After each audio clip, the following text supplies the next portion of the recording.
샬롬, 사랑하는 성도 여러분, 오늘 아침도 우리 하나님께서 함께 하시니 참 좋은 아침입니다. 오늘도 주님께서 불러주셨습니다. 다 함께 기도하면서 새벽 기도 시작하겠습니다. 함께 기도합니다.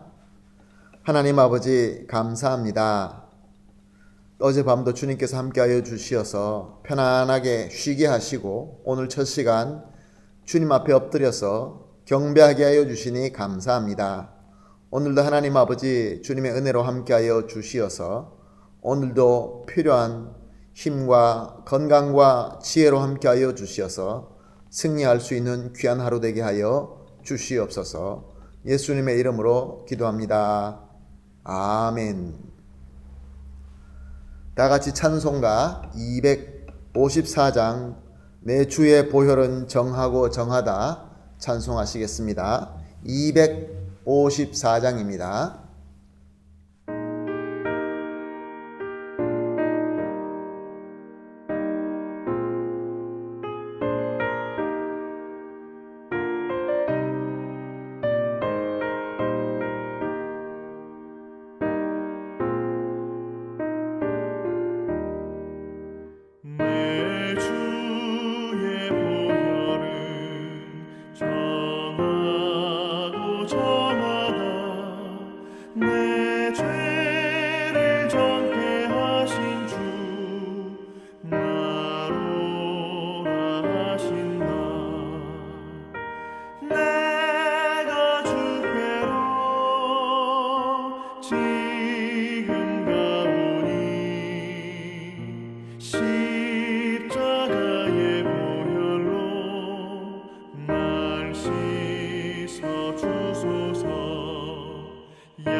아멘. 할렐루야. 오늘 본문 말씀은 에베소서 5장 15절에서 17절 말씀입니다. 에베소서 5장 15절에서 17절 말씀 같이 보시겠습니다. 그런즉 너희가 어떻게 행할 것을 자세히 주의하여 지혜 없는 자같이 말고 오직 지혜 있는 자같이 하여 세월을 아끼라. 때가 악하니라. 그러므로 어리석은 자가 되지 말고 오직 주의 뜻이 무엇인가 이해하라. 아멘. 주님의 은혜로 거듭나고 하나님의 자녀가 된 성도는 최고의 복을 받은 자가 맞습니다. 그래서 하나님의 가정에 속하는 것이죠. 주님의 몸된 교회에 속하는 것이죠. 그래서 세상과 구별되게 사는 것입니다. 이렇게 성도가 주님 안에서 주님의 공동체 안에서 살면서 거룩하게 산다는 것은 세상과 등지고 산다는 뜻은 절대로 아닙니다. 그와 반대입니다. 오히려 적극적으로 세상에 나아가서 주님의 빛이 되어서 어두운 세상에 빛을 비춰야 되는 것입니다. 이것이 바로 우리의 사명인 것입니다. 그러므로 최고의 복을 받은 성도는 최고의 사명을 받은 자이기도 합니다. 오늘 본문 15절은 이렇게 세상에 성도가 나아가서 그리스도의 빛이 되어서 살아나가는데 한 요소를 강조하고 있는 것을 볼 수 있습니다. 15절에서는 지혜를 강조하고 있습니다. 성도는 세상에 나아갈 때에 그냥 나가는 것이 아니라 지혜를 가지고 주의하면서 주님의 빛을 비추면서 사는 것입니다. 이유가 왜 그렇습니까? 왜냐하면 세상은 악하기 때문에 그렇습니다. 그리고 시대가 악하기 때문에 그렇습니다. 만약에 우리가 주의하지 않고 지혜를 가지지 않고 주님의 참 지혜를 가지지 않고 그냥 나가게 되면은 이 악함에 오히려 당하기 쉽기 때문에 그렇습니다. 그런 의미로서 오늘 16절 말씀은 참 의미심장합니다. 16절 말씀을 보면 세월을 아끼라 때가 악하니라. 지금이 악한 때다라는 말씀이죠. 우리가 악하다라는 것을 생각할 때 여러 가지를 생각할 수 있습니다. 악 중에는 적극적으로 악함도 있고 또 조금 더 약한 그러한 악도 있고 또 은근슬쩍하게 악같지 않는 그런 악도 있습니다. 그런데 적극적인 악은 우리가 딱 볼 때도 이것은 악하기 때문에 죄악이기 때문에 우리는 거기에 긴장하고 주의하고 그리고 지혜를 발휘해서 그것과 싸우고 이기려고 노력할 수 있는 것이죠. 그래서 더 조심하게 되는 것이죠. 근데 문제는 악이 악같지 않는 그런 우리가 볼 때 약해 보이는 악들이 오히려 더 위험합니다. 회색적인 유혹으로 우리에게 다가올 때 우리는 긴장하지 않습니다. 조심하지 않습니다. 그러다가 큰 코 다치게 되지요. 한번 예를 들어보겠습니다.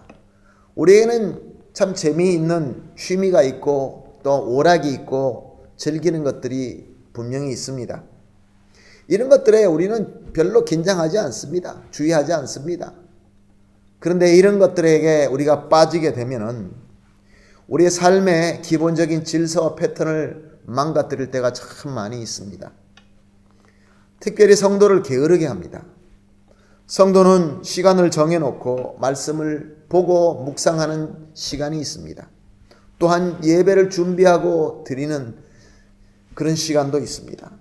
그리고 찬양으로 기뻐하며 기도하며 주님과 교감하는 그러한 섬김들이 성도의 삶에 분명히 있습니다. 그런데 이런 취미라고 시작했던 것들이 오락이라고 시작했던 것들이 이렇게 나를 스스로 즐기게 하기 위하여 쉰다는 그러한 타이틀로 시작했던 것들이 점점 시간을 빼들고 나중에 우리의 진정한 휴식과 잠까지도 빼앗아갈 때가 참 많이 있습니다. 그래서 오늘 본문 16절에 세월을 아끼라 때가 악하느니라 이 말씀에 의미심장한 말씀이 되는 것입니다.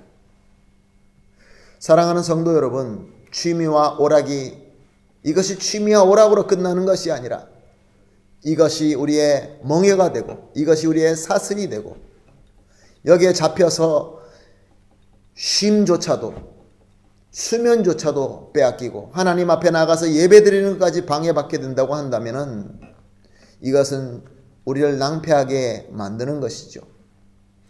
이런 것들이 다가올 때 성도가 가질 수 있는 지혜는 무엇일까요?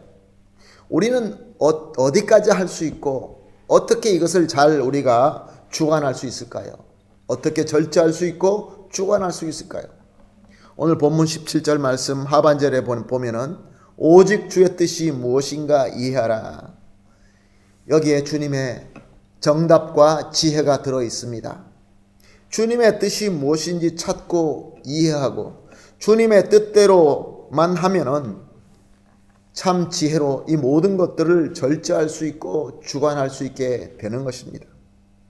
지금 내가 있는 이 장소에서, 지금 내가 있는 그 시간에서 과연 무엇을 해야 되는 것인지, 내가 지금 잠을 자야 되는 것인지 아니면 취미생활을 해야 되는 것인지, 내가 지금 예배를 준비하고 말씀을 보아야 되는 것인지 아니면 내가 오락을 즐겨야 되는 것인지, 내가 지금 무엇을 얼만큼 하고 어디까지 지켜야 된다는 그 모든 기준이 하나님의 뜻이 지금 무엇인가, 하나님의 뜻이 내가 있는 이 장소와 이 시간 안에서 무엇인가를 갖다가 생각할 때 하나님의 뜻이 이것이다 라고 생각되는 그것대로 우리가 순종하고 따라가게 되면 이 모든 것들을 우리가 절제할 수 있고 주관할 수 있게 되는 것이죠. 즉 세월을 아끼게 되는 것이죠. 때가 악하지만 세월을 아낄 수 있게 되는 것이죠. 시간을 빼앗기지 않는 것이죠. 시간을 허송 세월로 보내지 않게 되는 것이죠. 사랑하는 성도 여러분, 오늘 우리가 기도할 때 이렇게 기도합시다. 때가 악합니다. 이렇게 적극적인 악으로 우리를 유혹하는 것이 아니라 이렇게 회색적인 악으로 우리에게 유혹해 들어올 때 오늘 이렇게 기도합시다. 합심해서 첫 번째 기도 제목으로 악한 세월과 때에 주님의 빛이 될 수 있는 지혜를 주시옵소서. 그리고 두 번째는 오직 주님의 뜻이 무엇인가를 찾게 하시고 깨닫게 하셔서 세월을 잘 아낄 수 있게 하여 주시옵소서. 이렇게 두 가지를 기도하시고 마지막으로 지금 우리가 겪고 있는 이 팬데미아와 또 팬데미아로 인한 모든 문제를 우리 하나님께서 속히 해결하여 주시옵시고 특별히 아르헨티나를 주님께서 원하시는 길로 주님의 뜻대로 인도하여 주시옵소서라고 이렇게 세 가지 제목을 가지고 합심해서 기도하신 이후에 개인적으로 기도하도록 하겠습니다. 우리 다 같이 기도하겠습니다. 하나님 아버지 감사합니다. 우리에게 최고의 복을 주셔서 주님의 은혜로 말미암아 주님의 공동체와 주님의 몸을 이루는 지체로 세워주시니 감사합니다. 또한 하나님 아버지 우리에게 세상의 빛이 될 수 있도록 가장 귀하고 최고의 좋은 사명을 우리에게 맡겨주셔서 또한 감사합니다. 하나님 아버지, 그러나 오늘 말씀처럼 이 약한 세월과 이 약한 때에서 주님의 빛이 될 수 있도록 지혜를 허락하여 주시옵소서. 그 지혜로 말미암아 주님의 뜻이 무엇인지 찾게 하시고 깨닫게 하시고 그리하여서 이 약한 이 시대에 세월을 잘 아끼며 주님을 섬길 수 있게 하여 주시옵소서. 이제 하나님 아버지 또한 오늘 온 세계를 붙잡고 괴롭게 하고 많은 것들을 장악하고 있는 이 전염병, 이 팬데미아를 주님께서 속히 해결시켜 주시옵시고 특별히 우리가 살고 있는 우리 아르헨티나의 지도자들과 이 백성들에게 주님께서 하나님의 뜻을 찾게 하여 주시고 주님의 뜻대로 올바른 길로 갈 수 있도록 우리 주님께서 인도하여 주시옵소서. 예수님의 이름으로 기도합니다. 아멘.